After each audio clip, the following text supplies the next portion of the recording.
Durante as décadas seguintes à morte de Marco Aurélio, o Império Romano entrou em um período de instabilidade crescente que, com o tempo, seria conhecido como a crise do século III.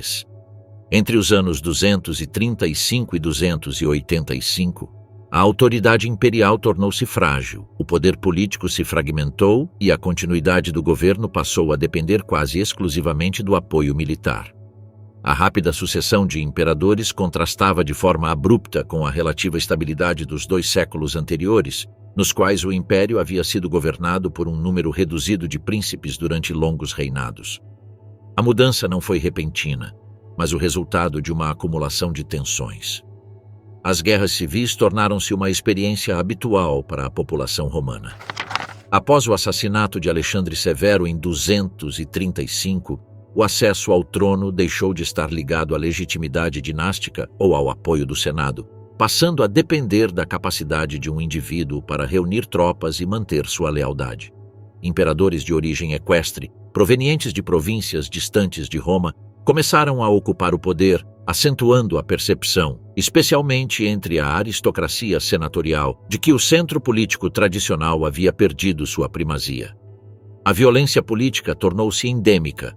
Muitos imperadores, tanto os que governaram brevemente quanto os que conseguiram manter-se vários anos no cargo, morreram assassinados por seus próprios oficiais ou soldados. O período foi marcado por constantes usurpações, proclamações imperiais locais e divisões territoriais temporárias, como ocorreu nas províncias ocidentais e no Danúbio. A guerra civil deixou de ser uma exceção para se tornar uma condição estrutural do império. A essa instabilidade interna somaram-se pressões externas cada vez mais intensas. Nas fronteiras setentrionais e orientais, os romanos enfrentaram incursões frequentes de povos bárbaros.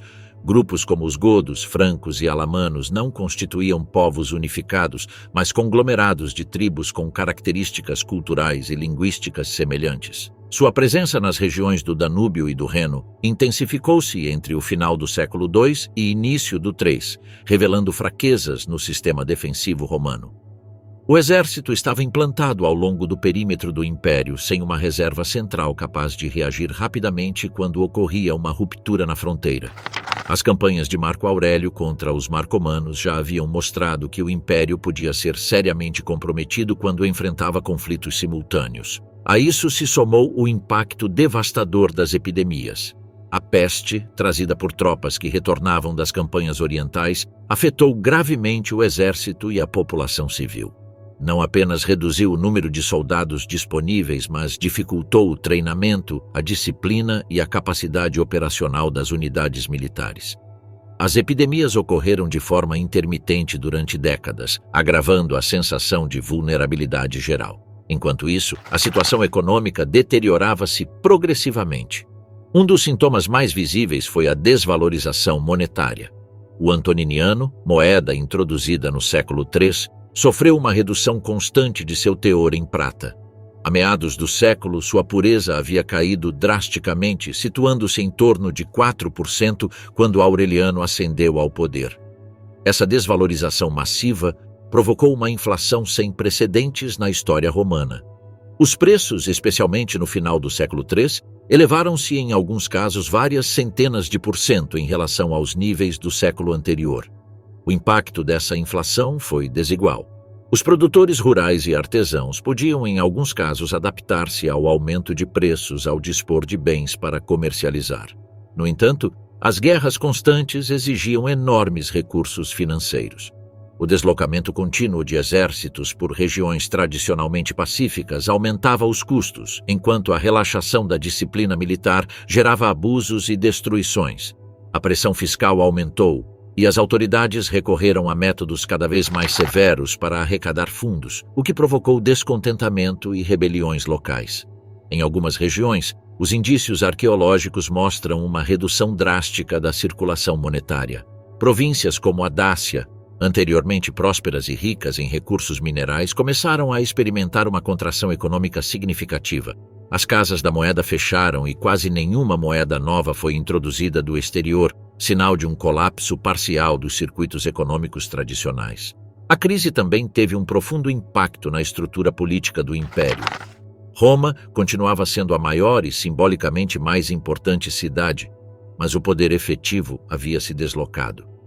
Os imperadores passavam cada vez menos tempo na Itália e raramente residiam na capital. Governavam a partir de acampamentos militares ou de cidades estratégicas próximas às fronteiras, onde se travavam as guerras decisivas. O Senado foi relegado a um papel marginal sem capacidade real de influenciar o curso dos acontecimentos.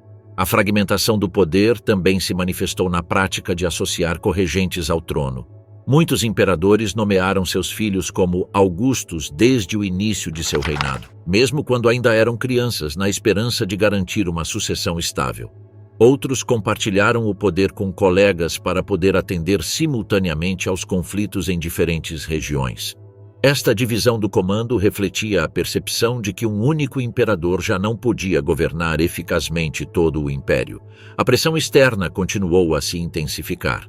No Danúbio, as incursões bárbaras ocorreram com frequência e, em alguns casos, chegaram a provocar derrotas humilhantes. A morte do imperador Décio em combate contra inimigos estrangeiros marcou um ponto de inflexão simbólico.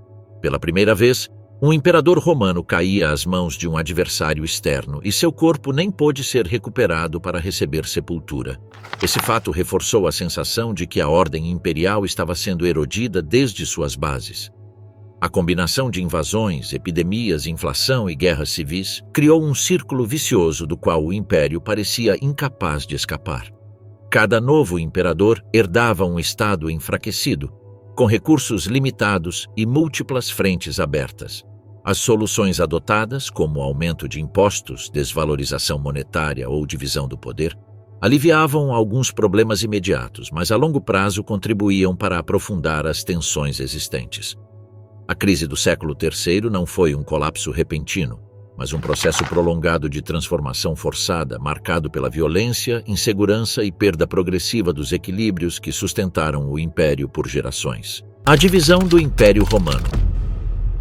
Após a vitória do imperador Teodósio no Rio Frígido, o Império Romano parecia ter superado mais uma vez uma de suas recorrentes crises internas. No entanto, em janeiro do ano 395, Teodósio adoeceu e morreu de forma repentina. Seus dois filhos, Arcádio e Honório, ainda eram muito jovens. O primeiro mal havia atingido a maioridade e o segundo tinha apenas 10 anos. Nenhum dos dois mostrou jamais inclinação para comandar pessoalmente os exércitos, estabelecendo um modelo que se consolidaria durante o século V, quando a presença do imperador em campanha se tornou uma raridade. Embora Teodósio tivesse governado com colegas imperiais, sua figura foi a última a exercer um domínio claro sobre a totalidade do império. Após sua morte, as metades oriental e ocidental nunca mais se reunificariam sob a mesma autoridade. O que inicialmente parecia uma simples divisão administrativa semelhante a outras anteriores transformou-se gradualmente em uma separação permanente. Os exércitos e as administrações de ambas as partes deixaram de trocar pessoal com normalidade. Persistiam vínculos culturais, legais e ideológicos, mas a cooperação efetiva entre os imperadores tornou-se esporádica e muitas vezes ineficaz. A divisão não foi resultado de uma decisão consciente e planejada. Em 395, ninguém poderia prever que aquela separação acabaria sendo definitiva.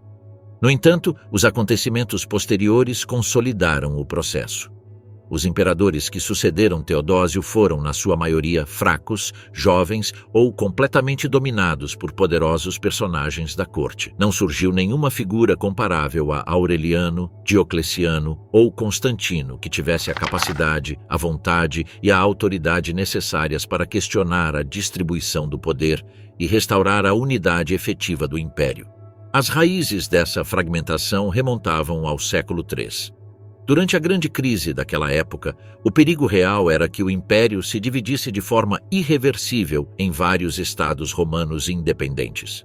A tetrarquia de Diocleciano havia repartido o governo entre 4 imperadores, mas sob uma direção comum firme. Constantino conseguiu algo semelhante durante os últimos anos de seu reinado. No entanto, ao longo do século IV, o habitual era a coexistência de 2 ou mais imperadores com áreas de controle claramente diferenciadas.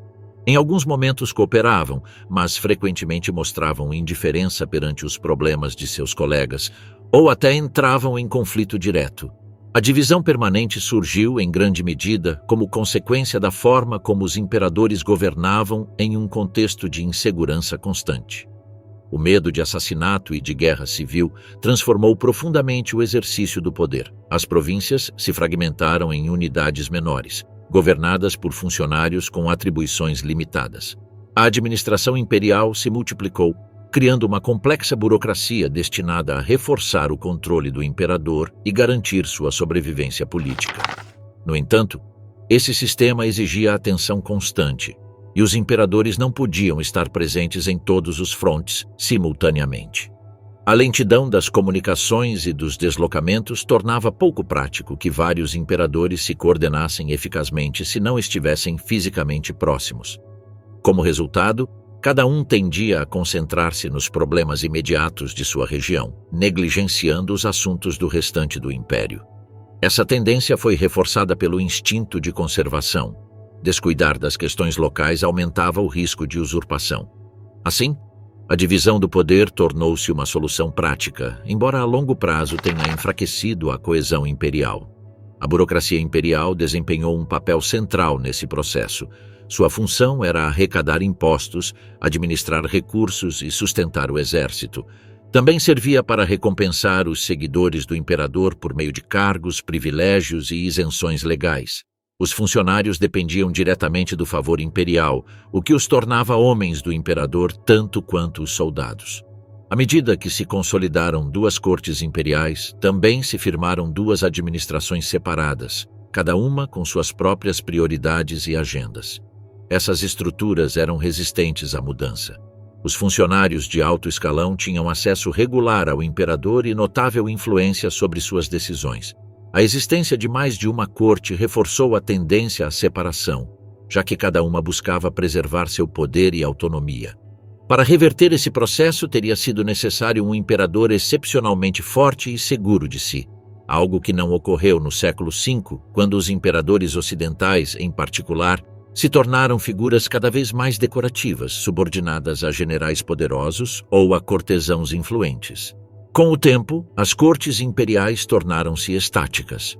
No Oriente, a capital foi estabelecida de forma permanente em Constantinopla. No Ocidente, primeiro em Milão e depois em Ravenna.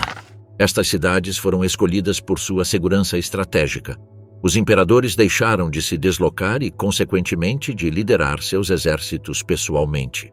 Esse afastamento do comando militar direto teve profundas implicações para a defesa do império. A divisão também refletia diferenças culturais e linguísticas. As províncias ocidentais eram majoritariamente de língua latina, enquanto no Oriente predominava o grego. Embora o latim continuasse sendo a língua legal por algum tempo, seu uso foi diminuindo progressivamente na administração oriental. Apesar disso, ambos os impérios continuavam a compartilhar leis, moeda e uma identidade romana comum. Unidos, os dois impérios continuavam sendo maiores e mais ricos do que qualquer um de seus vizinhos. Separados, a diferença em relação a potências como a Pérsia diminuía, embora ainda fosse significativa. Nas fronteiras do Reno e do Danúbio, a fraqueza percebida incentivava incursões cada vez mais frequentes. O exército romano, incapaz de manter uma presença forte em todos os pontos ao mesmo tempo, retirava tropas de algumas regiões para atender crises em outras, às vezes até para combater outros romanos. A situação no Oriente era diferente. A Pérsia constituía um rival mais poderoso e organizado. Após uma série de conflitos, romanos e persas alcançaram um equilíbrio relativamente estável, repartindo zonas de influência como a Armênia. Durante grande parte do século V, a fronteira oriental permaneceu relativamente calma, permitindo ao Império do Oriente concentrar seus recursos e consolidar sua posição. Em contraste, o Império do Ocidente enfrentava pressão constante ao longo de uma fronteira extensa e difícil de defender. Embora nenhum de seus inimigos individuais fosse tão poderoso quanto a Pérsia, a soma das ameaças exigia um esforço militar contínuo. Desde o início, o Ocidente teve que empregar seus recursos ao limite, enquanto o Oriente, mais rico e com uma fronteira oriental estabilizada, dispunha de maior margem de manobra. A divisão do império implicou uma fragmentação inevitável dos recursos. Apenas em raras ocasiões, homens, dinheiro ou materiais de uma metade eram usados para ajudar a outra. Essa falta de cooperação enfraqueceu a capacidade de resposta às crises. Apesar de seu enorme potencial humano e econômico, os romanos demonstraram grandes dificuldades em concentrar e dirigir eficazmente seus recursos. A divisão não fez senão agravar esse problema, acentuando o isolamento de cada metade e reduzindo a capacidade do conjunto para se defender de forma coordenada contra as ameaças externas. A pressão dos hunos. A origem dos hunos permaneceu envolta em incertezas até mesmo para os próprios romanos. As fontes antigas coincidiam apenas em descrevê-los como nômades provenientes da vasta estepe eurasiática, uma região que se estendia das encostas do leste europeu até as proximidades da China. O ambiente natural dessa estepe, caracterizado pela escassa pluviosidade, solos pobres e a ausência de uma agricultura estável, havia moldado durante séculos um modo de vida baseado na pecuária e na constante mobilidade. Nesse mundo, os direitos sobre os pastos eram tão valiosos quanto os próprios rebanhos, e a sobrevivência dependia de uma rigorosa gestão dos deslocamentos sazonais. Os hunos não deixaram testemunhos escritos próprios, não sabiam ler nem escrever, e sua língua continua sendo um enigma. Até mesmo os nomes pessoais preservados pelas fontes são pouco confiáveis, pois adotaram rapidamente nomes de origem germânica ou transmitidos por intermediários. A principal fonte romana sobre eles, Amiano Marcelino, os situava vagamente além do Mar Negro, nas proximidades de um oceano congelado, expressão que refletia tanto a ignorância geográfica quanto a impressão de distância e exotismo que causavam. Quando os hunos apareceram de forma repentina nas fontes romanas por volta do terceiro quarto do século IV, sua chegada coincidiu com uma profunda alteração no equilíbrio de poder nas regiões situadas ao norte do Mar Negro. Durante gerações, essas terras haviam sido ocupadas por uma combinação mutável de povos agrícolas e nômades. Primeiro os sítios, depois os sármatas e alanos, e mais tarde os godos dominaram o espaço. A irrupção dos hunos modificou novamente esse frágil equilíbrio, inclinando-o decisivamente em favor do mundo nômade. A pressão exercida pelos hunos não adotou inicialmente a forma de uma conquista organizada e centralizada. Nessa fase inicial, sua estrutura política estava fragmentada em uma hierarquia de reis capazes de agir de forma independente.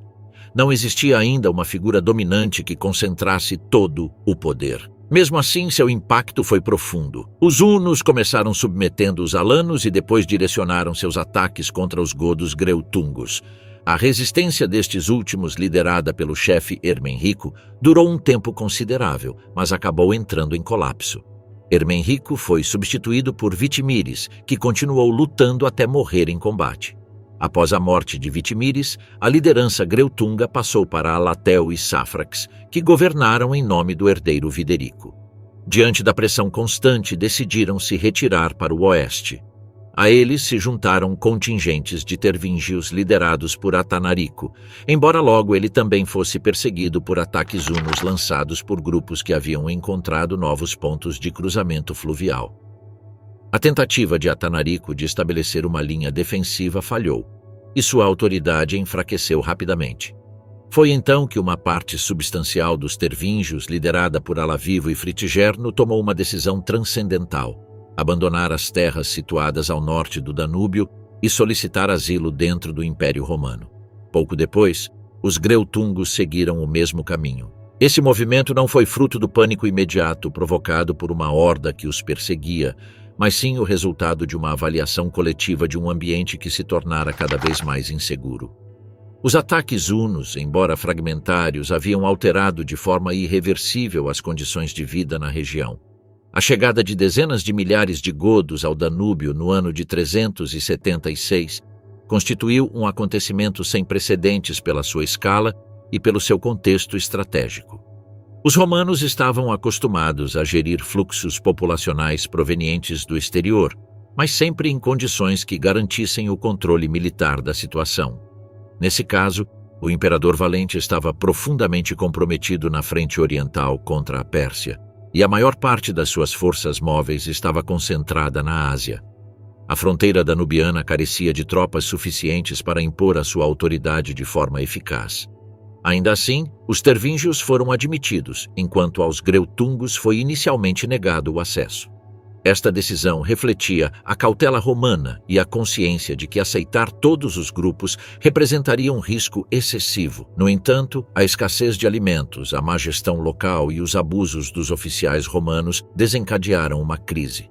Os godos, concentrados durante meses ao longo do rio, foram submetidos a um mercado negro que trocava comida por escravos. O ressentimento acumulado desembocou em uma rebelião aberta. A pressão dos hunos forçou uma cadeia de acontecimentos que arrastou o Império Romano para uma situação que não havia escolhido.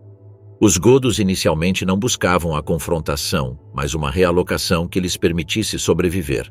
No entanto, a incapacidade romana de integrar de forma ordenada um grupo tão numeroso, junto à ausência de uma superioridade militar clara, transformou uma migração forçada em um conflito armado de grande envergadura.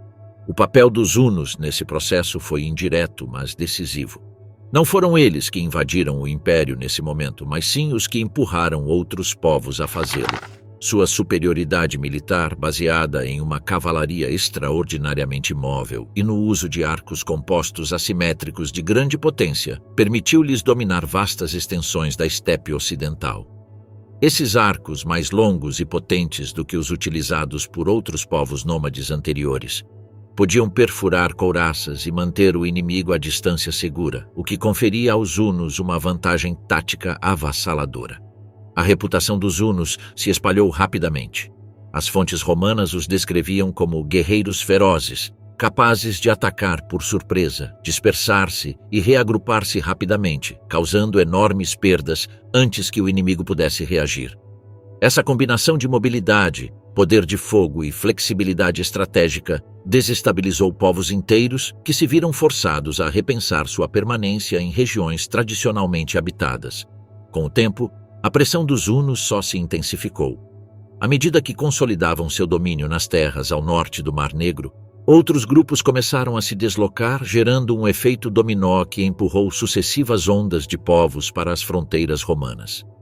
O império, já enfraquecido por divisões internas e limitações militares, enfrentava agora uma nova realidade. Não só precisava defender suas fronteiras de ataques externos, mas também gerir o assentamento maciço de povos deslocados por uma força que escapava ao seu controle direto. A chegada posterior de Atila, que unificaria sob seu comando grande parte do mundo huno, daria a esse processo uma dimensão ainda maior. Mas mesmo antes de seu ascenso, a pressão exercida pelos hunos já havia alterado de forma irreversível o mapa político e demográfico da Europa Oriental. Ao empurrar os godos e outros povos para dentro do império, os hunos atuaram como catalisadores de uma transformação profunda, cujos efeitos seriam sentidos por gerações e contribuiriam de forma decisiva para o enfraquecimento da estrutura imperial romana. A Batalha de Adrianópolis, 378. O frágil acordo alcançado no ano 376 entre as autoridades romanas e os grupos godos que haviam cruzado o Danúbio deteriorou-se rapidamente. Tanto romanos quanto godos foram empurrados para essa relação pela pressão dos hunos, e nenhum dos dois lados confiava realmente no outro. As condições acordadas foram descumpridas desde o início, e o clima de tensão agravou-se após o episódio do banquete organizado pelo comandante Lupicino em Marcianópolis, que terminou em violência aberta.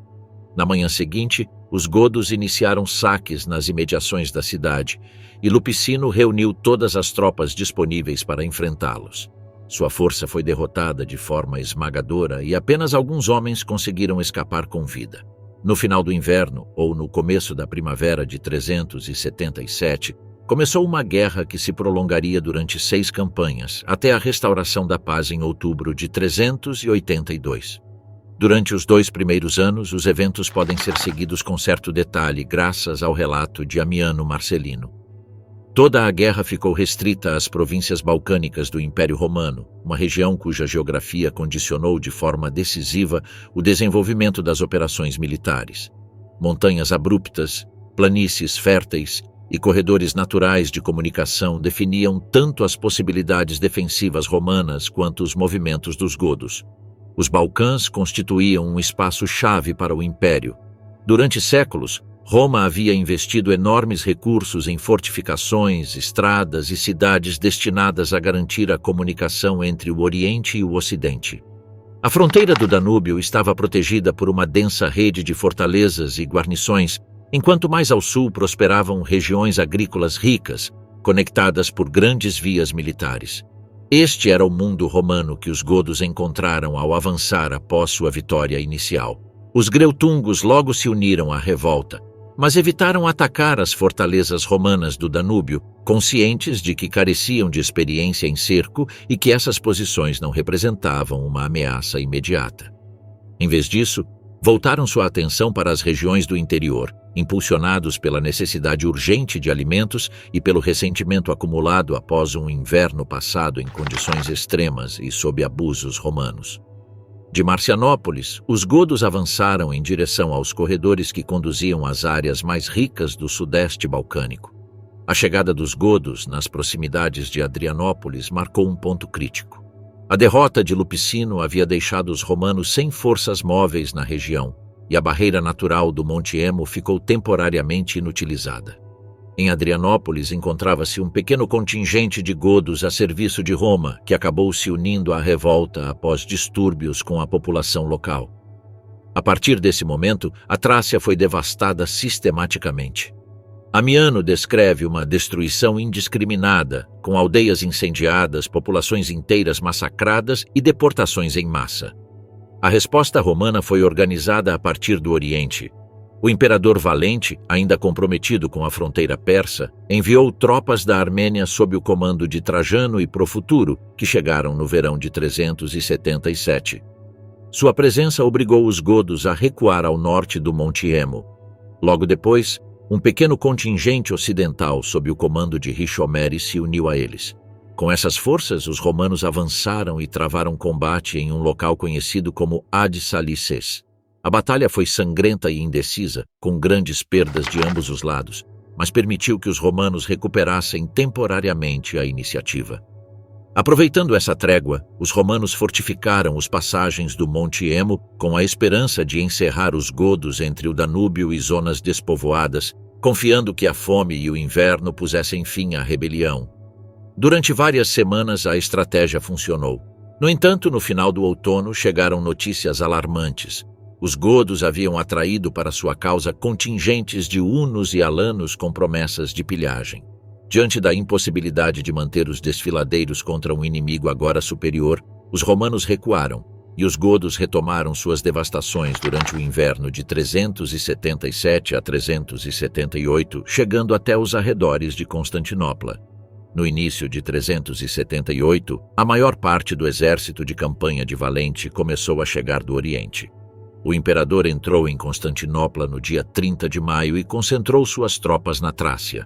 Sua recepção foi fria e a capital estava marcada por distúrbios e ressentimento após os saqueios godos. Valente tinha muito a provar. Ele havia alcançado a paz com a Pérsia e esperava a chegada do imperador ocidental Graciano para lançar uma ofensiva decisiva com forças combinadas. O plano romano era claro: reunir tropas suficientes para infligir uma derrota contundente que restaurasse o prestígio imperial. No entanto, a campanha foi alterada por acontecimentos inesperados. Graciano foi forçado a adiar seu avanço para o leste devido a incursões alamanas na fronteira do Reno, o que deixou Valente esperando durante semanas.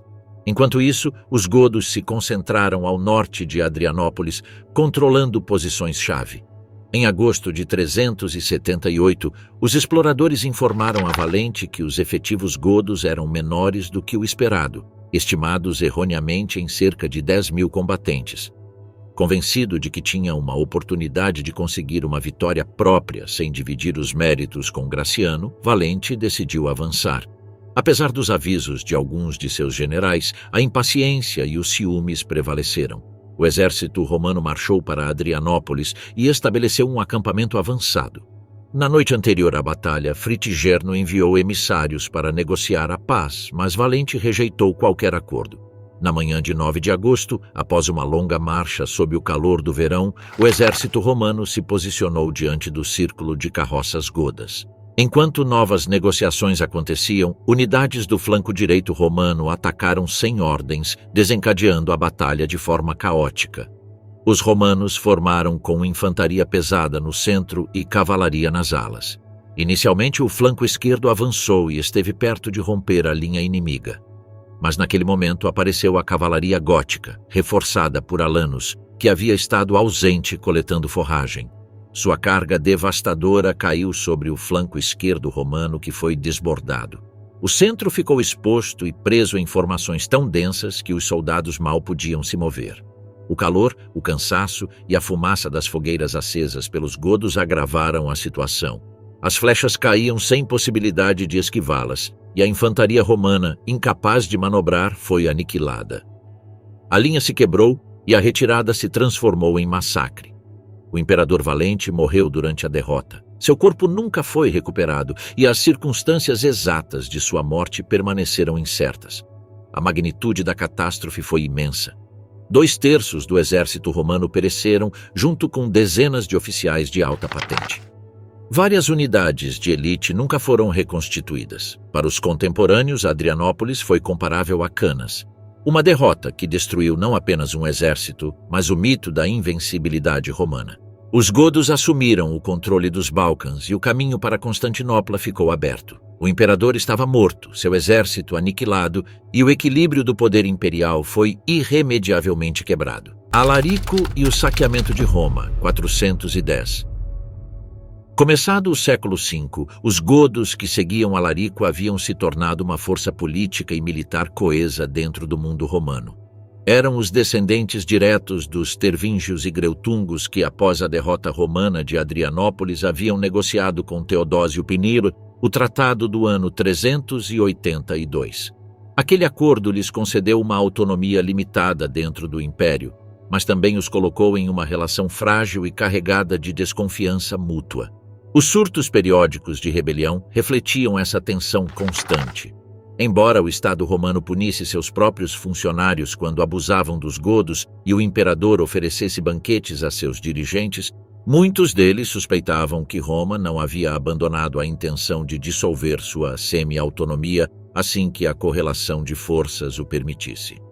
Essa desconfiança se agravou quando Teodósio exigiu contingentes godos para suas guerras civis contra Magno Máximo e Eugênio. Para os godos, combaterem conflitos internos romanos significava perder homens sem obter garantias a longo prazo. As grandes baixas sofridas na Batalha do Rio Frígido reforçaram a percepção de que o Império utilizava sua força enquanto aguardava o momento oportuno para impor sua autoridade plena. Com a morte de Teodósio em 395, os godos decidiram agir e nomearam pela primeira vez um chefe único, Alarico, contrariando diretamente os termos do tratado. A partir desse momento, Alarico buscou reescrever a relação com Roma. A exigência central era o reconhecimento oficial de sua liderança através de um cargo romano de alto nível e a garantia de recursos estáveis para seu povo. Unidos, os godos se tornaram uma força poderosa demais para ser eliminada rapidamente. Durante anos, percorreram os Balcãs, saqueando territórios enquanto pressionavam por um novo acordo. Em 397, o eunuco Eutrópio, figura dominante na corte de Arcádio, aceitou negociar, concedeu a Alarico o título de general romano e permitiu aos godos se estabelecerem na Dácia e Macedônia. Mas a queda política de Eutrópio anulou o pacto e seus sucessores se recusaram a continuar as negociações. Excluídos da política de Constantinopla, os godos ficaram presos entre o Oriente e o Ocidente.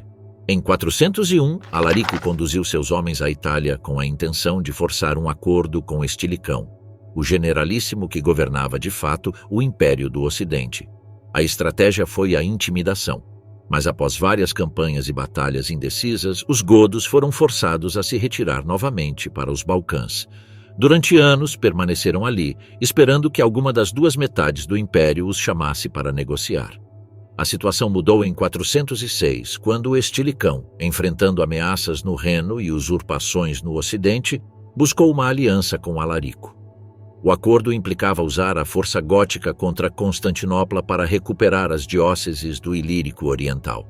No entanto, os acontecimentos se precipitaram. As invasões na Gália e a usurpação de Constantino III impediram a execução do plano. Alarico, inquieto pela falta de cumprimento, exigiu uma compensação econômica e se posicionou no Nórico, de onde poderia pressionar diretamente a Itália. O Senado romano aprovou o pagamento exigido, embora muitos o considerassem uma humilhação. A morte do imperador Arcádio em 408 e a crescente desconfiança entre Honório e Estilicão culminaram no colapso do regime ocidental. Estilicão foi acusado de traição, abandonado pelo exército e executado em agosto daquele ano. Com sua queda, desencadeou-se uma perseguição contra os soldados bárbaros e suas famílias na Itália. Milhares foram assassinados e os sobreviventes se uniram a Alarico, aumentando consideravelmente suas forças. Com um exército reforçado, Alarico cruzou os Alpes e marchou diretamente sobre Roma. Em novembro de 408, estabeleceu um cerco que bloqueou o fornecimento de alimentos. Não tentou tomar a cidade por assalto, mas forçar uma negociação. O Senado aceitou pagar um enorme resgate em ouro, prata e bens de luxo. Ainda assim, Alarico continuou buscando um acordo estável com o Estado romano e promoveu embaixadas senatoriais diante de Honório. O imperador de Ravenna deu sinais ambíguos, levantando expectativas que depois eram frustradas pela influência de seus conselheiros. As negociações se prolongaram até 409. Alarico moderou suas exigências até pedir apenas assentamento em regiões fronteiriças pobres e suprimentos de grãos, renunciando até ao ouro e aos honores militares. Mesmo assim, Honório rejeitou o acordo. Em resposta, Alarico retornou a Roma, impôs um segundo cerco e promoveu a proclamação de um imperador alternativo, Prisco Átalo, escolhido pelo Senado sob pressão gótica. Durante um breve período, o Ocidente teve 3 Augustos simultâneos. No entanto, a falta de avanços decisivos e a recuperação da confiança de Honório, graças ao apoio militar oriental e à lealdade africana, levaram à queda de Átalo em 410. Alarico tentou uma última negociação, mas foi atacado traiçoeiramente por forças romanas hostis a qualquer pacto. Enfurecido, abandonou definitivamente a via diplomática e marchou novamente sobre Roma.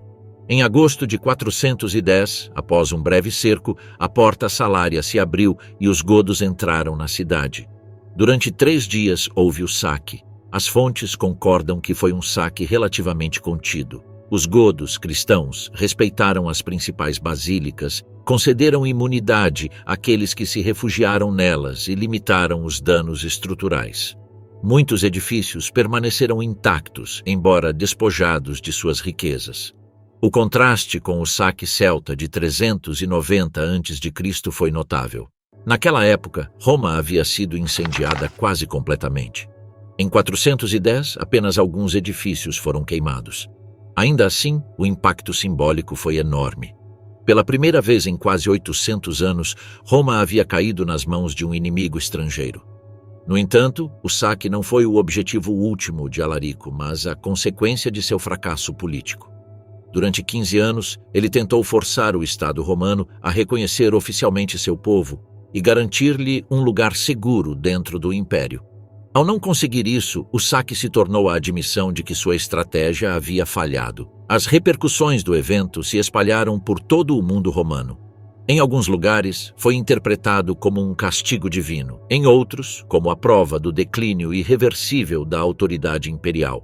O saque de Roma, mais do que um golpe militar decisivo, integrou-se em uma cadeia de crises desencadeadas pelas invasões, usurpações e a pressão constante sobre um império cada vez menos capaz de impor sua vontade. Os vândalos na África.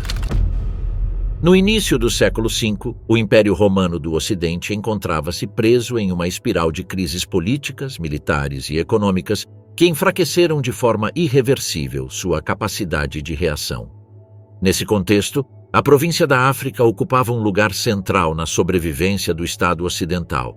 Há séculos, as terras africanas forneciam grandes excedentes agrícolas, especialmente de cereais, que alimentavam a Itália e garantiam o abastecimento regular de Roma. Além disso, a arrecadação fiscal africana constituía uma das principais fontes de receita do tesouro imperial. A estabilidade dessa região era, portanto, um pilar fundamental do sistema romano. Os vândalos chegaram ao Ocidente como consequência direta das pressões migratórias desencadeadas pelos hunos. Após cruzar o Reno no inverno de 406, deslocaram-se lentamente pela Gália e depois pela Hispânia, onde se estabeleceram junto a outros povos bárbaros. Durante anos, sua presença foi gerida por meio de acordos instáveis e divisões territoriais que refletiam a fraqueza do poder central. A falta de uma autoridade imperial forte permitiu que os vândalos consolidassem sua coesão interna sob a liderança de Genserico, um líder com uma clara visão estratégica. Em 429, os vândalos abandonaram a Hispânia e cruzaram o estreito em direção ao norte da África. A decisão não foi improvisada. A África oferecia terras férteis, cidades ricas e uma infraestrutura romana intacta. Além disso, a região estava politicamente dividida. As tensões entre as autoridades imperiais e os grupos locais, somadas à escassez de tropas regulares, criaram um cenário favorável para uma invasão. Genserico conduziu seu povo, acompanhado por alanos, em uma migração organizada que surpreendeu os romanos pela sua rapidez e determinação. O avanço vândalo foi inicialmente contido pelas forças imperiais, mas a resistência se mostrou insuficiente. As campanhas militares ocorreram de forma intermitente, com combates e negociações alternando-se sem um desfecho definitivo. Em 435, o governo romano reconheceu oficialmente os vândalos como federados e concedeu-lhes territórios na África em troca de um acordo de paz. Este tratado refletia a incapacidade do Ocidente de expulsá-los pela força e sua necessidade urgente de estabilizar a região. No entanto, a paz foi breve. Genserico não se conformou com o status concedido. Em 439, aproveitando a fraqueza romana e a ausência de forças suficientes para defender Cartago, lançou um ataque surpresa e tomou a cidade sem resistência significativa. A queda de Cartago marcou um ponto de não retorno. A principal base naval e administrativa da África passou para as mãos dos vândalos, junto com seus arsenais, portos e redes comerciais. A perda de Cartago teve consequências imediatas e profundas. A partir daquele momento, o Império do Ocidente perdeu o controle da principal fonte de abastecimento de grãos. As rotas marítimas que conectavam a África à Itália ficaram nas mãos inimigas e o abastecimento regular foi interrompido. Roma, já enfraquecida demograficamente, começou a sofrer escassez e desorganização na distribuição de alimentos. O impacto psicológico foi tão grave quanto o material. A incapacidade de proteger uma província-chave evidenciava o colapso da autoridade imperial. Em termos fiscais, a perda foi devastadora. A África contribuía de maneira desproporcional para as receitas do Estado ocidental. Sem esses recursos, o governo se viu incapaz de manter o exército, pagar os funcionários e sustentar a infraestrutura básica. A economia imperial, já afetada por décadas de inflação e contração, entrou em uma fase de colapso acelerado. As campanhas militares se tornaram cada vez mais difíceis de financiar e a dependência de contingentes bárbaros aumentou ainda mais. Genserico consolidou rapidamente seu domínio, organizou um reino vândalo com Cartago como capital e desenvolveu uma poderosa frota. A partir da África, os vândalos controlaram o Mediterrâneo Ocidental, interrompendo o comércio e realizando incursões costeiras. As costas da Itália, Sicília e outras regiões ficaram expostas a ataques repentinos, o que obrigou o Império a dispersar ainda mais seus escassos recursos defensivos. As tentativas romanas de recuperar a África fracassaram. Várias expedições foram planejadas, mas a Itália deixou de ser autossuficiente e passou a depender de suprimentos irregulares. As cidades ocidentais entraram em um processo de empobrecimento acelerado, enquanto a administração imperial se reduzia a uma estrutura cada vez mais simbólica. Sem recursos estáveis, o Estado perdeu a capacidade de impor impostos de forma eficaz e de sustentar uma política coerente. A fraqueza do exército romano tardio. Ao longo do século V, o exército romano deixou de ser a força coesa e autossuficiente que havia garantido a expansão e estabilidade do império por séculos. A mudança não ocorreu de forma abrupta, mas como consequência de uma acumulação de tensões estruturais que afetaram o recrutamento, a disciplina e, sobretudo, a disponibilidade de recursos. As campanhas de grande escala, como as empreendidas por Átila, expuseram com clareza até que ponto o aparato militar romano estava já no limite de suas capacidades. Um dos fatores mais visíveis dessa transformação foi a crescente dependência de contingentes bárbaros. Durante gerações, Roma havia incorporado estrangeiros aos seus exércitos, mas sempre como complemento de um núcleo romano sólido. No século V, essa relação se inverteu. As perdas humanas acumuladas desde as guerras do século IV, as epidemias e o declínio demográfico reduziram drasticamente a base de recrutamento tradicional. O Estado já não podia sustentar grandes exércitos compostos majoritariamente por cidadãos romanos treinados e pagos de forma regular. Como consequência, o Império recorreu cada vez mais a povos federados e mercenários externos. Esses grupos lutavam sob seus próprios chefes, mantinham sua organização interna e, em muitos casos, obedeciam ao comando romano apenas enquanto houvesse incentivos claros, pagamentos, saque ou concessões territoriais. Essa forma de recrutamento permitia cobrir necessidades imediatas, mas enfraquecia a autoridade central e corroía a disciplina militar. A lealdade já não estava garantida por uma estrutura institucional sólida, mas por acordos pessoais e frágeis. A figura do general romano tardio reflete bem essa transformação. Comandantes como Aécio foram forçados a atuar mais como árbitros de coalizões do que como chefes de um exército nacional. Frente a ameaças como a invasão runa, Aécio teve que reunir forças de diferentes povos aliados, além dos escassos contingentes romanos disponíveis. O sucesso ou o fracasso dependia tanto da diplomacia quanto da capacidade militar. O exército romano deixou de ser um instrumento homogêneo e se tornou uma soma de forças com interesses divergentes. A perda de disciplina foi uma consequência direta desse processo. As unidades já não compartilhavam um treinamento comum nem uma tradição militar uniforme. A coordenação no campo de batalha tornava-se mais difícil e a capacidade de sustentar campanhas prolongadas diminuía. Ao contrário do exército romano clássico, capaz de manter operações a grandes distâncias graças a uma logística bem organizada, o exército tardio dependia cada vez mais do saque e da exploração imediata do território. O problema logístico era central. As fontes mostram com clareza que até exércitos inimigos, como o de Átila, sofriam enormemente quando se afastavam muito de suas bases. No caso romano, a situação não era melhor. O Estado havia perdido grande parte de sua capacidade de planejar e sustentar campanhas prolongadas por meio de suprimentos regulares. A manutenção dos exércitos recaía em grande parte sobre as províncias, que deveriam fornecer alimentos, forragem e outros recursos, muitas vezes em condições de crescente empobrecimento. A escassez de recursos foi agravada pela perda progressiva de territórios-chave. O desaparecimento das receitas provenientes do norte da África privou o Império do Ocidente de uma de suas principais fontes fiscais. Sem esses fundos, pagar os soldados tornou-se cada vez mais difícil. Os atrasos nos pagamentos fomentaram o descontentamento, o saque e a indisciplina. Em alguns casos, os exércitos se mantinham unidos mais pela expectativa de saque do que pela obediência à autoridade imperial.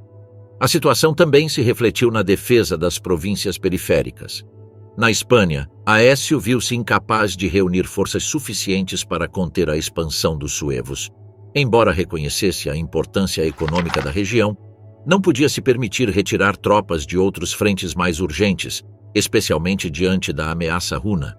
As expedições enviadas foram insuficientes e acabaram em derrotas que consolidaram a perda de receitas fiscais. Cada revés militar reduzia ainda mais a capacidade do Estado de financiar novas campanhas. Um fenômeno semelhante ocorreu na Britânia. Lá, o Império havia deixado de exercer um controle direto, mas a estrutura militar romana havia sobrevivido de forma precária por um tempo. A incapacidade de receber apoio externo levou as autoridades locais a recorrer a mercenários saxões. A decisão, tomada como uma solução de emergência, teve consequências desastrosas. Os mercenários exigiram maiores pagamentos e, ao não obtê-los, se rebelaram e começaram a saquear o território. O episódio ilustrou de maneira extrema os riscos inerentes ao uso de forças externas sem um controle firme ou recursos suficientes para sustentá-las. Nesse contexto, o exército romano tardio se tornou uma força essencialmente reativa. Já não podia impor a ordem de forma sistemática, mas responder pontualmente a crises imediatas. As campanhas eram projetadas para conter ameaças específicas, não para restaurar uma estabilidade duradoura. A falta de reservas estratégicas significava que qualquer concentração de forças em uma frente deixava as outras desprotegidas. A pressão constante de inimigos externos, unida às limitações internas, forçou a priorização. Aécio, por exemplo, foi forçado a concentrar seus recursos para enfrentar Átila, relegando outros problemas que acabaram se mostrando igualmente ou mais prejudiciais para o Império. A incapacidade de reconquistar o norte da África, em parte devido à necessidade de manter tropas disponíveis frente aos hunos, teve consequências econômicas que superaram em muito o impacto direto das invasões hunas. O exército romano tardio ainda era capaz de infligir derrotas significativas quando conseguia reunir forças suficientes e coordenar alianças, como aconteceu na Gália em 451. No entanto, esses sucessos eram cada vez mais excepcionais e custosos. A estrutura militar já não tinha a profundidade necessária para absorver perdas e se reconstituir. Cada campanha bem-sucedida esgotava recursos irrecuperáveis. O papel dos generais bárbaros. Após a morte de Teodósio I no ano 395, o poder real dentro do Império Romano deixou de residir de maneira eficaz na figura do imperador. Seus filhos, Honório no Ocidente e Arcádio no Oriente, eram jovens e careciam do caráter necessário para impor sua autoridade sobre a corte e o exército. Nesse contexto, a capacidade de controlar as forças militares se tornou o fator decisivo do poder político.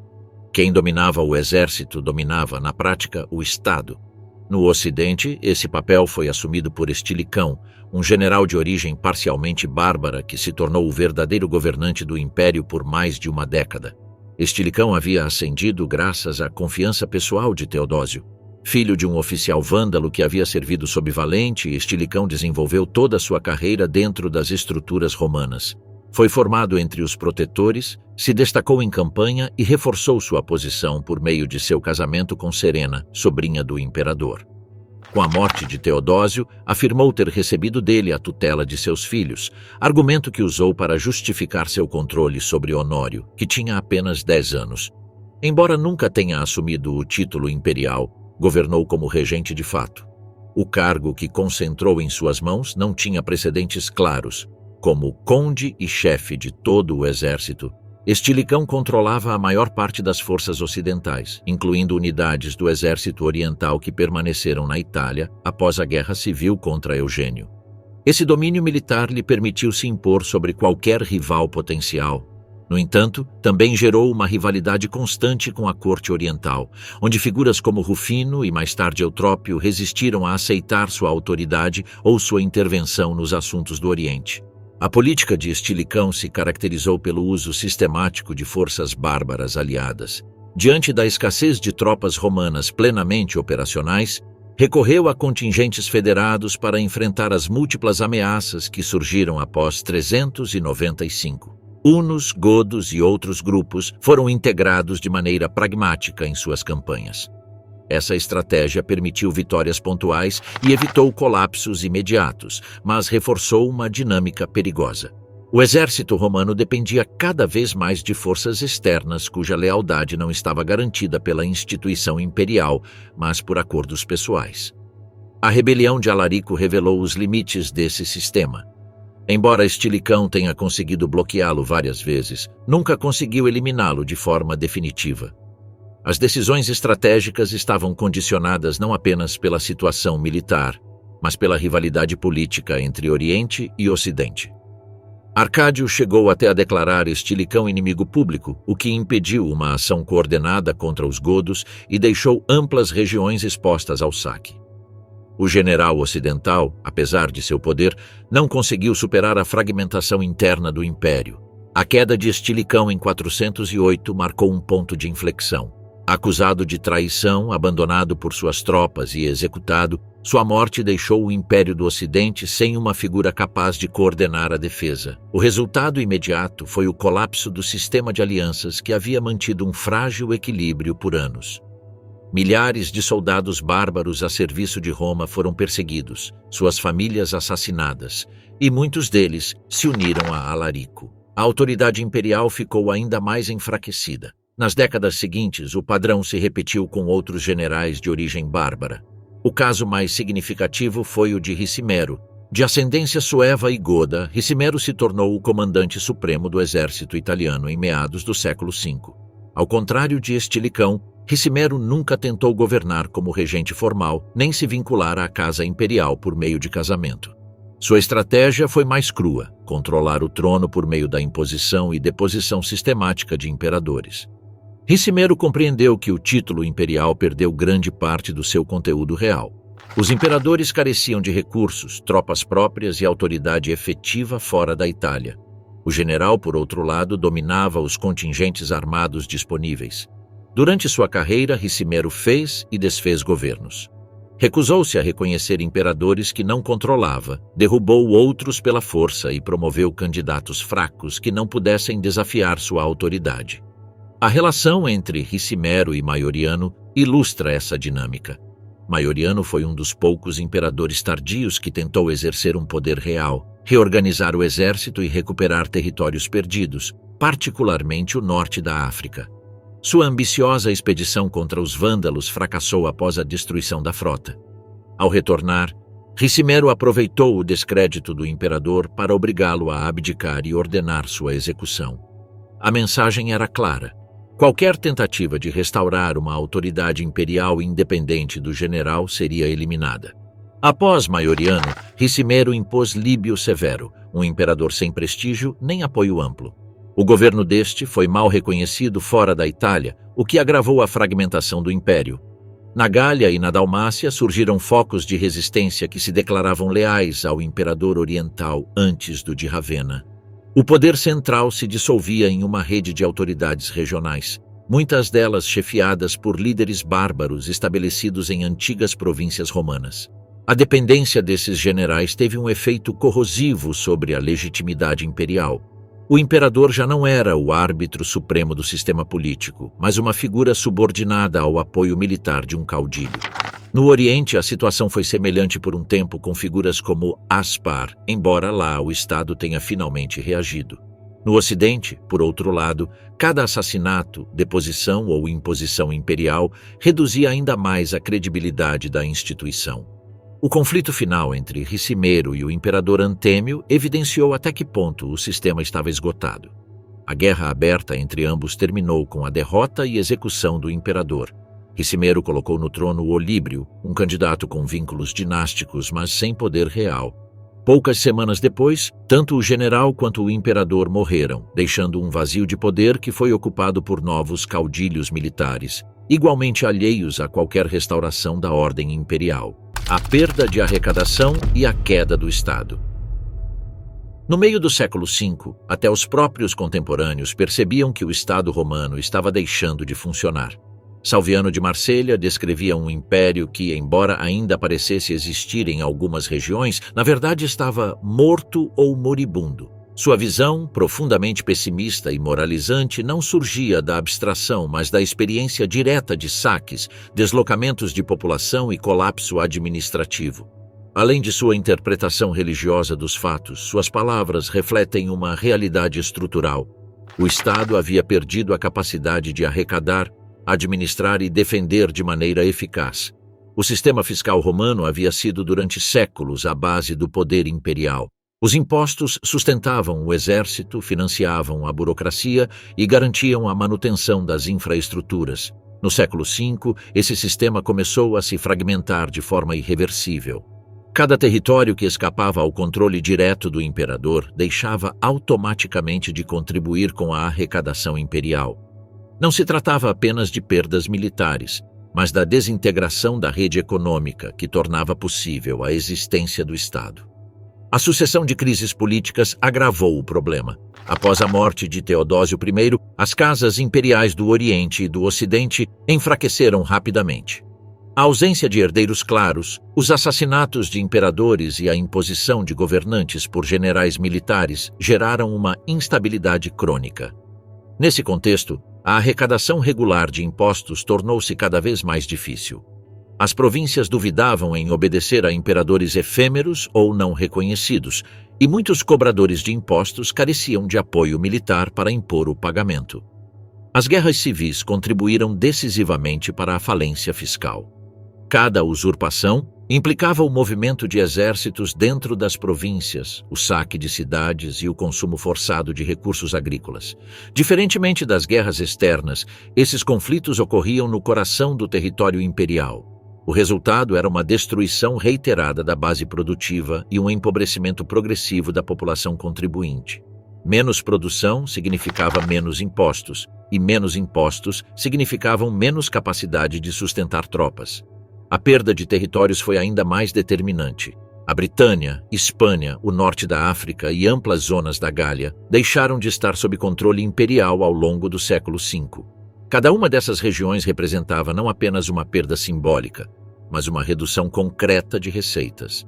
O assentamento de povos bárbaros dentro das províncias, mesmo quando realizado por acordos oficiais, eliminava essas regiões do sistema fiscal romano. Embora pudesse parecer uma solução pragmática a curto prazo, o resultado era sempre o mesmo. O Estado empobrecia um pouco mais. O golpe mais severo foi a perda do norte da África. A Itália dependia há gerações do trigo africano e a região era uma das mais produtivas do império em termos fiscais. O desaparecimento dessas receitas deixou o governo ocidental sem sua principal fonte de financiamento. Sem a África, manter exércitos regulares tornou-se quase impossível. As campanhas para recuperar a província falharam, e cada tentativa fracassada implicava um gasto enorme de recursos que já não podiam ser reabastecidos. A falência fiscal teve consequências diretas sobre o exército. O pagamento regular deixou de chegar a muitas unidades.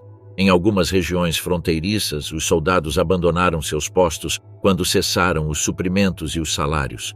As guarnições se dissolveram, as muralhas ficaram sem manutenção e as comunidades ficaram expostas a incursões constantes.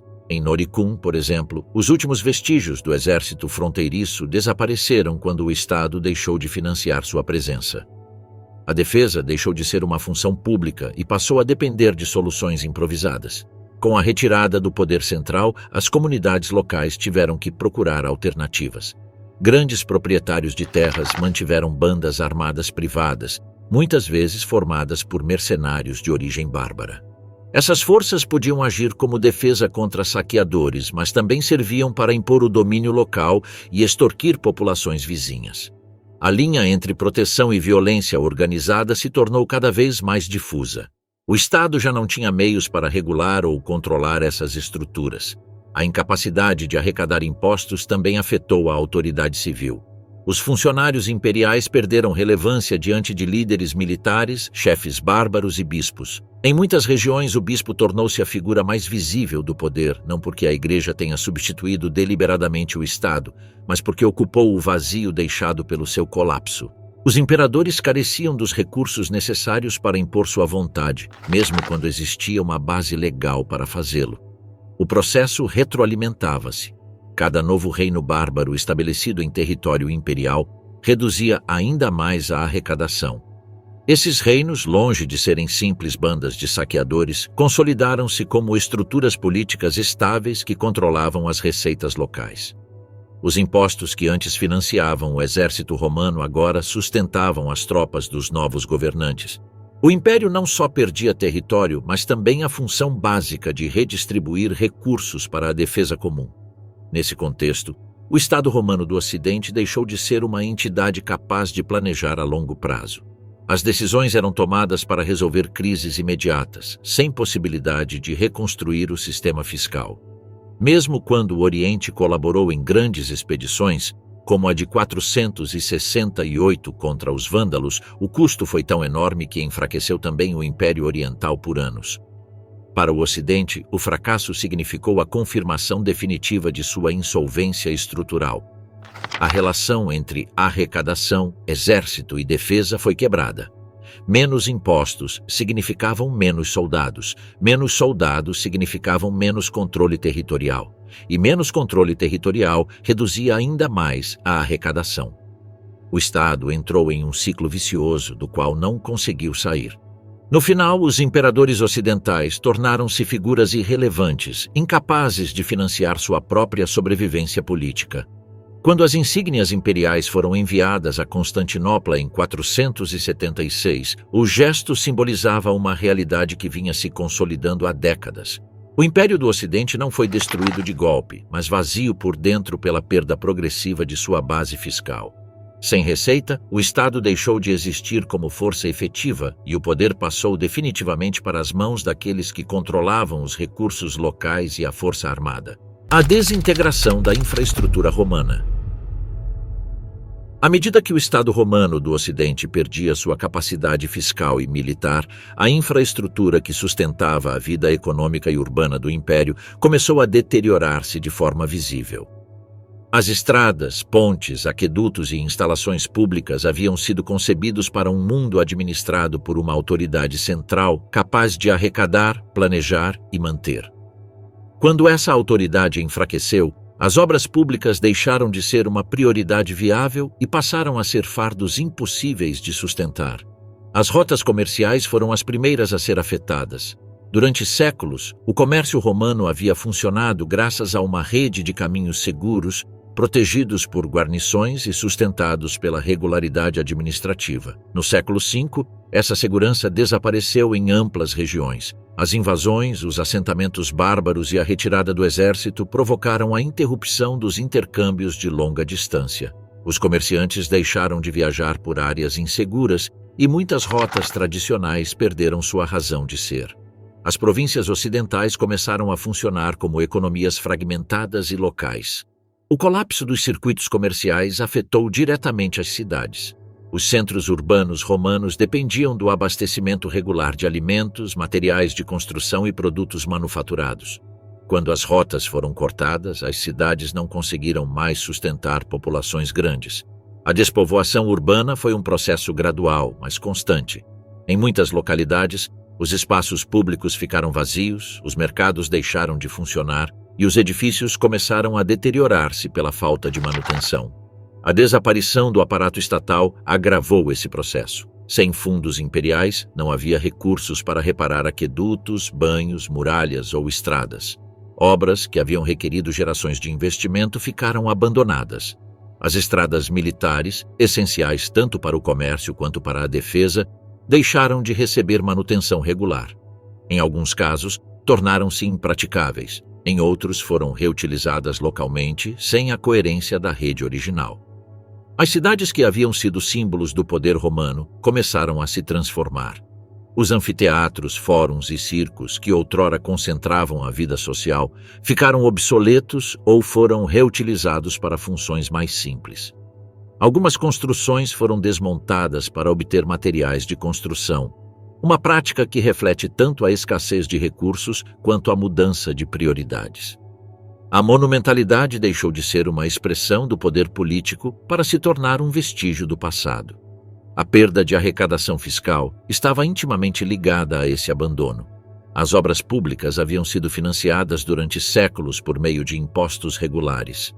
Quando essas receitas desapareceram, não havia nenhuma estrutura alternativa capaz de assumir os custos. Mesmo quando os novos reinos bárbaros mantiveram parte da administração romana, sua capacidade de financiar grandes projetos foi muito limitada.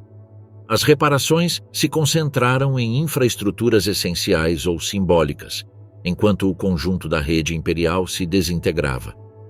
Nas zonas rurais, o impacto foi distinto, mas igualmente profundo. A interrupção das rotas comerciais reduziu o acesso a mercados mais amplos. Muitas comunidades camponesas passaram a produzir quase exclusivamente para o autoconsumo. A especialização agrícola diminuiu e, com ela, a necessidade de transportar excedentes para longas distâncias. A paisagem econômica tornou-se mais fechada e menos interconectada. O contraste com o Império Oriental foi notável. Enquanto no Ocidente as rotas colapsavam e as cidades se despovoavam, no Oriente a continuidade fiscal permitiu manter infraestruturas-chave. As muralhas de Constantinopla, financiadas e reparadas regularmente, simbolizam essa diferença. No Ocidente, em vez disso, as defesas urbanas se deterioraram, facilitando novos saques e reforçando o ciclo de insegurança e abandono. A desintegração da infraestrutura também teve um efeito psicológico. Para os contemporâneos, o deterioro visível de estradas, edifícios e serviços públicos era um sinal inequívoco do fim da ordem romana. As cidades já não ofereciam proteção nem oportunidades. O campo tornou-se refúgio, embora precário. A vida urbana, um dos traços distintivos da civilização romana, deixou de ser sustentável em vastas regiões. Com o tempo, até mesmo as estruturas que haviam sobrevivido começaram a perder sua função original. Os aquedutos que ainda estavam de pé abasteciam populações muito menores. As muralhas, quando não desabavam, cercavam espaços urbanos reduzidos muito distantes da extensão que tinham tido séculos antes. A infraestrutura já não conectava um império, mas servia de forma fragmentada a comunidades isoladas. O último imperador, Rômulo Augustulo, 476. Nos últimos anos do Império Romano do Ocidente, a figura do imperador havia perdido quase todo o seu conteúdo real. O poder efetivo residia nas mãos dos comandantes militares que controlavam as tropas estabelecidas na Itália. Após décadas de confrontos entre imperadores e generais, o ano de 472 marcou um novo episódio dessa dinâmica, quando estourou a guerra aberta entre o imperador Antêmio e o poderoso general Ricimero. Antêmio, sem forças próprias suficientes, recorreu a um contingente de godos procedentes do Danúbio, parte dos grupos que mais tarde seriam conhecidos como ostrogodos. A ajuda foi insuficiente. Antêmio foi derrotado e executado em julho daquele ano, confirmando mais uma vez que o trono ocidental dependia exclusivamente da força militar. Ricimero substituiu Antêmio por Olíbrio, um dos poucos aristocratas que ainda mantinham algum vínculo com a dinastia teodosiana. Olíbrio estava casado com Placídia, filha de Valentiniano III, o que fornecia uma legitimidade mínima ao novo regime. No entanto, o experimento foi efêmero. No outono de 472, tanto Ricimero quanto Olíbrio morreram de doença com poucas semanas de diferença. O império ficou novamente sem uma figura dominante clara, e o controle do exército italiano passou para o sobrinho de Ricimero, Gundobado. Gundobado, príncipe burgúndio e oficial romano, designou em 473 um novo imperador, Glicério, um funcionário da corte. Essa nomeação não foi reconhecida pelo imperador oriental Leão, o que evidenciou mais uma vez a fratura entre Oriente e Ocidente. Pouco depois, Gundobado deixou a Itália para seguir suas próprias ambições entre os burgúndios, deixando o imperador que havia criado sem respaldo militar sólido. Em 474, o Império Oriental interveio de forma limitada. Constantinopla apoiou uma invasão da Itália liderada pelo general Júlio Nepote. Glicério foi deposto sem ser executado e se retirou para se tornar bispo. Júlio Nepote foi proclamado imperador e obteve o reconhecimento formal do Oriente. No entanto, sua autoridade mal se estendia além da Itália. Mesmo lá, seu poder era frágil e dependia do apoio dos chefes militares. O comando efetivo das tropas italianas estava nas mãos de Orestes, uma figura que encarnava as complexas trajetórias do século V. Décadas antes, havia servido a Átila, o Huno, como secretário e embaixador, e mais tarde fez carreira dentro do sistema romano. Em 475, Orestes se rebelou contra Júlio Nepote, que fugiu para a Dalmácia. Constantinopla protestou contra o golpe, mas não tomou nenhuma ação concreta para restaurá-lo, imersa como estava em suas próprias crises internas.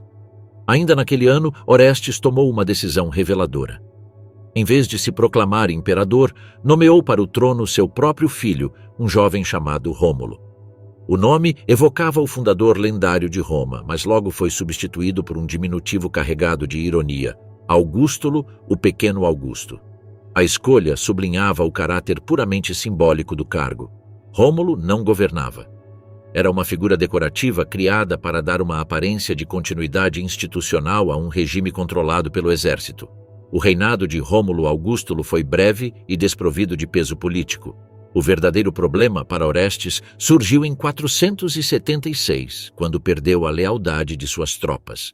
Os soldados, compostos em sua maioria por contingentes germânicos como rugios e érulos, ficaram descontentes com a negativa do governo em conceder-lhes terras ou os rendimentos derivados delas. A insatisfação levou a uma rebelião liderada por outro oficial, Odoacro.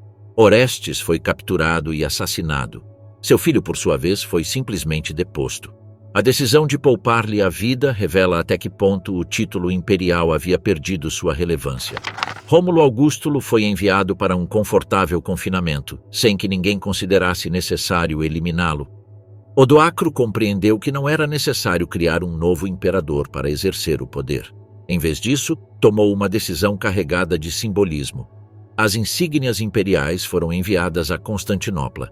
Com esse gesto, proclamava-se oficialmente a reunificação do império sob um único imperador, o oriental, que governava a partir de Constantinopla. Na prática, porém, as terras do antigo Império do Ocidente continuariam seu próprio caminho. O poder real na Itália estava agora nas mãos de Odoacro, um chefe militar de origem bárbara que não considerou possível nem prudente assumir o título imperial. Odoacro proclamou-se rei e governou a Itália sob essa denominação. Ao contrário de muitos caudilhos anteriores, procurou conservar as estruturas administrativas existentes. O Senado romano continuou a se reunir, os prefeitos urbanos e magistrados locais seguiram funcionando, e manteve-se uma aparência de continuidade institucional. Em 484, até foram feitas importantes reparações no Coliseu, sinal de que a vida urbana não parou imediatamente. Para muitos habitantes da Itália, a ausência de um imperador ocidental não deveria ter sido evidente num primeiro momento. No entanto, a mudança era profunda. O poder supremo residia agora em um exército majoritariamente estrangeiro, sustentado pela sua própria força militar. Júlio Nepote, embora tenha continuado a viver no exílio até sua morte em 480, nunca foi restaurado ao trono. Odoacro chegou até a cunhar moedas com o nome de Nepote, sem realmente reconhecê-lo como imperador, um gesto que ilustra a ambiguidade da situação política. A transformação do mundo romano em reinos bárbaros. No final do século V, o território que durante séculos esteve sob o controle do Império Romano do Ocidente estava dividido em uma constelação de reinos independentes. Esse processo não foi repentino nem fruto de uma única invasão decisiva, mas o resultado acumulado de décadas de enfraquecimento do poder central, assentamentos progressivos de povos bárbaros e aceitação, voluntária ou forçada, de novas autoridades locais. Os visigodos, ostrogodos, francos, burgúndios e outros grupos não destruíram imediatamente as estruturas romanas existentes, mas se assentaram sobre elas, adaptando-as às suas próprias necessidades e consolidando seu domínio por meio do controle militar. Os visigodos haviam se estabelecido inicialmente na Gália e, com o tempo, estenderam seu controle sobre grande parte da Espanha. Seu reino não respeitava com exatidão as antigas fronteiras provinciais romanas, mas incorporava muitas de suas cidades, redes administrativas e elites locais. Na Gália, no entanto, não foram o único poder emergente. No norte, consolidou-se um importante reino franco, enquanto no leste surgiram entidades políticas burgundas e alamanas. Essas formações coexistiam, competiam e se enfrentavam constantemente, configurando um mapa político instável e em constante mudança. A Itália, por sua vez, passou para as mãos dos ostrogodos após a derrota de Odoacro no final do século V. O reino ostrogodo, liderado por Teodorico, constitui um dos exemplos mais claros de integração das estruturas romanas em um novo poder bárbaro. Teodorico não assumiu o título de imperador nem reivindicou os símbolos imperiais, mas governou com um aparato administrativo plenamente romanizado. O Senado continuou funcionando, os cargos civis foram mantidos e o direito romano continuou a ser aplicado. Na prática, o poder havia mudado de mãos, mas as formas externas de governo permaneciam reconhecíveis. No norte da África, os vândalos haviam criado um reino sólido após tomar a província do Império. Embora seu domínio fosse mais conflituoso, especialmente no plano religioso, também conservaram elementos-chave da administração romana. A perda da África foi um golpe devastador para o antigo império, mas para os vândalos significou o acesso a uma das regiões mais ricas e organizadas do mundo romano, que exploraram em seu próprio benefício. Os novos reinos eram definidos, sobretudo, pelo poder militar de seus líderes. Os chefes bárbaros eram relevantes porque controlavam contingentes armados, não por sua legitimidade legal. Essa realidade foi gradualmente aceita pelos imperadores romanos, que durante décadas permitiram assentamentos dentro do império como solução de curto prazo diante da escassez de tropas próprias. Uma vez estabelecidos, esses grupos não se contentaram com os territórios inicialmente designados e buscaram se expandir pela força, enfrentando tanto o poder imperial residual quanto outros reinos bárbaros. Apesar da violência que acompanhou muitos desses processos, não houve uma tentativa sistemática de exterminar ou substituir a população romana. Os grupos bárbaros eram numericamente muito inferiores aos habitantes das províncias. Sua sobrevivência dependia de conviver com a população local, extrair recursos dela e manter um certo grau de estabilidade. Consequentemente, a maioria dos habitantes romanos continuou vivendo em suas terras sob novos governantes, adaptando-se a uma realidade política diferente. A aristocracia romana desempenhou um papel-chave nesta transição. Muitas famílias mantiveram suas propriedades e seu status, integrando-se nas cortes dos novos reis. Para os governantes bárbaros, atrair essas elites era uma forma de legitimar seu poder e garantir a administração eficaz dos territórios conquistados. Alguns aristocratas romanos até adotaram elementos culturais dos novos dominadores, sem deixar de se considerarem romanos. A convivência gerou formas híbridas de cultura e comportamento, nas quais as distinções étnicas coexistiam com uma herança romana compartilhada. A questão da terra e dos impostos foi central neste processo. As fontes não permitem estabelecer claramente se os bárbaros receberam terras confiscadas diretamente dos proprietários romanos ou se, em muitos casos, o que foi transferido foram os rendimentos fiscais associados a essas terras. Em qualquer caso, uma parte substancial dos recursos que antes financiavam o exército imperial passou a sustentar os guerreiros dos novos reinos. Essa redistribuição consolidou o poder das elites bárbaras e selou a ruptura definitiva com o sistema fiscal romano.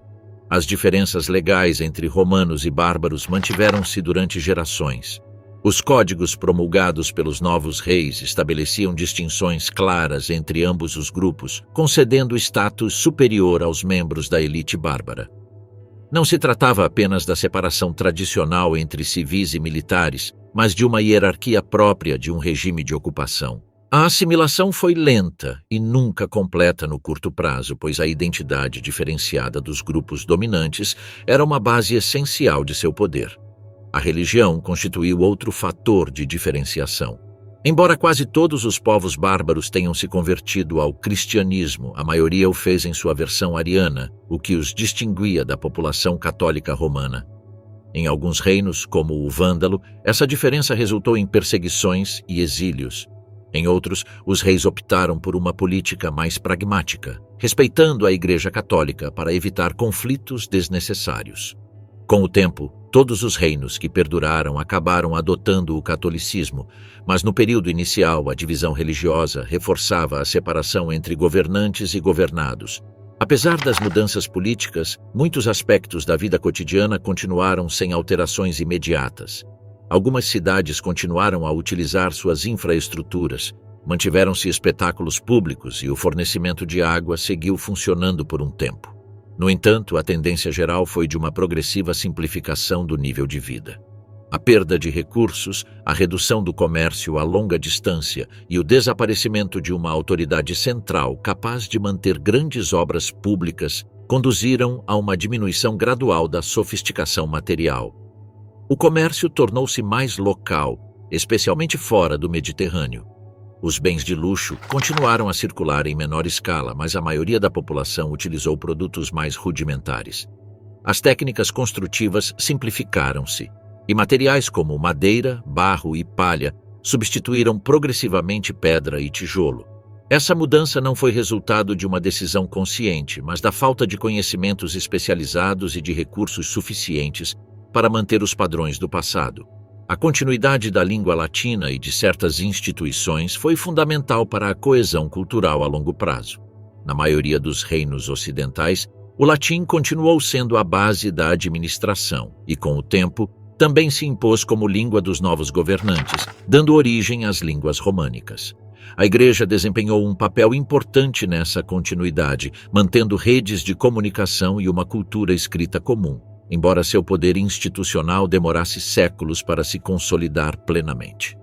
Apesar dessa herança compartilhada, os novos reinos eram entidades plenamente independentes. Mantinham relações diplomáticas com Constantinopla, mas não estavam subordinados ao imperador oriental. As antigas províncias romanas estavam agora separadas por fronteiras políticas reais, e os conflitos entre reinos eram frequentes. A unidade do mundo romano havia desaparecido, substituída por um mosaico de poderes regionais cuja legitimidade se baseava na força militar.